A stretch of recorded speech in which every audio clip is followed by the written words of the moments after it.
Friends, तो आज का हमारा टॉपिक है। आज हम पढ़ेंगे भारतीय संविधान के बारे में कि संविधान किसे कहते हैं, संविधान की परिभाषा क्या हो सकती है। तो सबसे पहले हम जानेंगे संविधान जो है दो शब्दों से मिलकर बना है। सबसे पहले सम, दूसरा शब्द है विधान। सम का मतलब होता है समान या समूह, दूसरा होता है कानून। उसके बाद हम जानते हैं संविधान की परिभाषा क्या हो सकती है। संविधान की परिभाषा कि किसी भी देश की शासन व्यवस्था को सुचारू रूप से संचालित, नियंत्रित एवं संगठित करने हेतु लिखित एवं अलिखित कानून के समूह को हम क्या कहते हैं, संविधान कह सकते हैं। दूसरी परिभाषा होती है कि किसी भी देश की शासन व्यवस्था को चलाने के लिए जो लिखित एवं अलिखित नियम, कायदे, कानूनों का संग्रह क्या कहलाता है, संविधान कहता है। संविधान को हम इंग्लिश में कहते हैं कॉन्स्टिट्यूशन के भी कह सकते हैं। दूसरा आता है कि संविधान का जो निर्माण, संविधान का निर्माण किसने किया था, तो संविधान का जो निर्माण है संविधान सभा ने किया था। और संविधान सभा का जो निर्माण किया था वो किसने किया था, तो कैबिनेट मिशन, एक मिशन आया था जिसका नाम था कैबिनेट मिशन। कैबिनेट मिशन एक 3 सदस्यों का एक दल जो कि भारत में आया था। उसमें सबसे पहला सदस्य का नाम था पैट्रिक लॉरेंस, दूसरा था एवी अलेक्जेंडर, तीसरा था स्टेफर्ड किप्स। आगे हम जानते हैं कि संविधान सभा की जो बैठकें हुई थी, संविधान सभा की वैसे तो बहुत सारी बैठकें हुई थी, लेकिन अगर हम जाने तो सबसे पहले 3 बैठकों के बारे में जानने का प्रयास करेंगे। सबसे पहली बैठक जो होती है 9 दिसंबर 1946 को हुई थी, और जो ये बैठक हुई थी दिल्ली के सेंट्रल हॉल में हुई थी। कहाँ हुई थी, दिल्ली के सेंट्रल हॉल में। इसमें जो सदस्यों की संख्या थी 207 सदस्य इसमें क्या थे, शामिल हुए थे। इसमें महिलाओं की संख्या भी शामिल थी। महिलाएं कितनी थी, प्रथम बैठक में 10 महिलाएं इसमें क्या थी, शामिल थी। दूसरी बैठक की बात करें इसमें, तो दूसरी बैठक जो हुई थी 11 दिसंबर 1946 को हुई थी। इसमें जो अध्यक्षता की थी डॉक्टर राजेंद्र प्रसाद ने की थी। वहीं तीसरी बैठक जो हुई थी 13 दिसंबर 1946 को भी, और इसकी भी अध्यक्षता किसने की थी, डॉक्टर राजेंद्र प्रसाद। अब हमारे सामने 2 प्रश्न आते हैं कि संविधान सभा के जो स्थायी अध्यक्ष की बात करें, स्थायी अध्यक्ष की बात करें तो डॉक्टर राजेंद्र प्रसाद है, और अस्थायी अध्यक्ष की बात करें तो डॉक्टर सच्चिदानंद सिन्हा थे। दूसरा हम जाने कि संविधान सभा के अस्थायी उपाध्यक्ष कौन थे, तो संविधान सभा के जो अस्थायी उपाध्यक्ष थे वो फ्रैंक एंथोनी थे। कौन थे, फ्रैंक एंथोनी।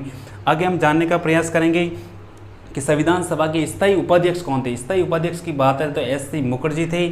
आगे हम देखते हैं कि संविधान के सलाहकार कौन थे, मतलब संविधान को सलाह किसने दी थी, तो सलाहकार थे बी.एन. राव। बी.एन. राव के द्वारा ये संविधान के सलाहकार थे, जो कि भारत के संविधान का प्रारूप का निर्माण भी किसने किया था, बी.एन. राव के द्वारा किया गया। और ये बी.एन. राव जो थे अंतर्राष्ट्रीय न्यायालय में प्रथम न्यायाधीश भी रह चुके थे।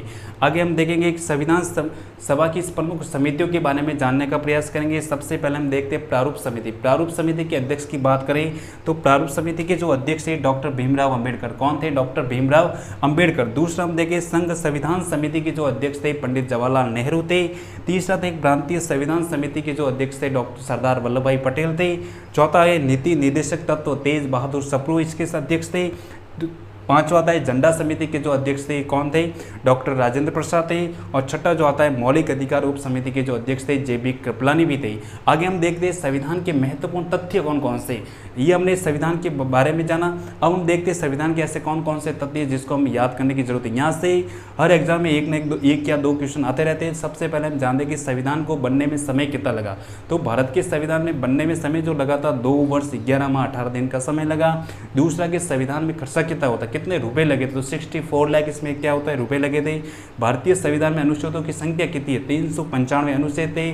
इसमें भाग भी 22 थे और अनुसूची कितनी थी, 8 थी। लेकिन वर्तमान की बात करें तो 12 इसमें क्या अनुसूची है। इसका देखे आगे तो लेखन, संविधान को सुलेखन किसने किया था, मैंने इसको हाथ से लिखा गया था, एक व्यक्ति का नाम था प्रेम बिहारी नारायण रायजादा था। आगे देखते हैं कि संविधान में चित्रकारी किसने की थी, तो चित्रकारी जो है 2 व्यक्तियों ने की थी, एक नंदलाल बोस था और दूसरा था राजस्थान से एक चित्रकार थे कृपाल सिंह शेखावत थे।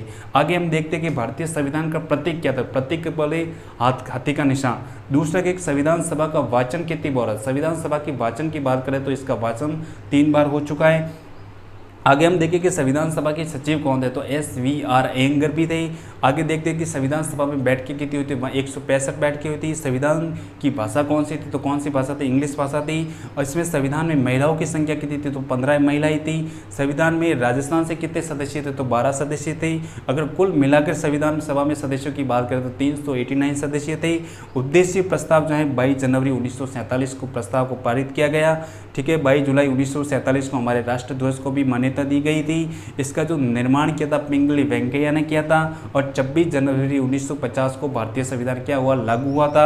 आगे हम देखें 26 नवंबर 1949 को संविधान निर्माण का कार्य क्या हुआ था, पूर्ण हुआ था। आगे हम देखते हैं 24 जनवरी 1950 संविधान सभा की अंतिम बैठक होती है, जिसमें अगर सदस्यों की बात करें तो 284 सदस्य उसमें क्या होते शामिल होती है। प्रथम जो हस्ताक्षर संविधान पर प्रस्ताव प्रथम हस्ताक्षर किसने किए थे? तो डॉक्टर राजेंद्र प्रसाद ने प्रथम संविधान पर हस्ताक्षर किए थे।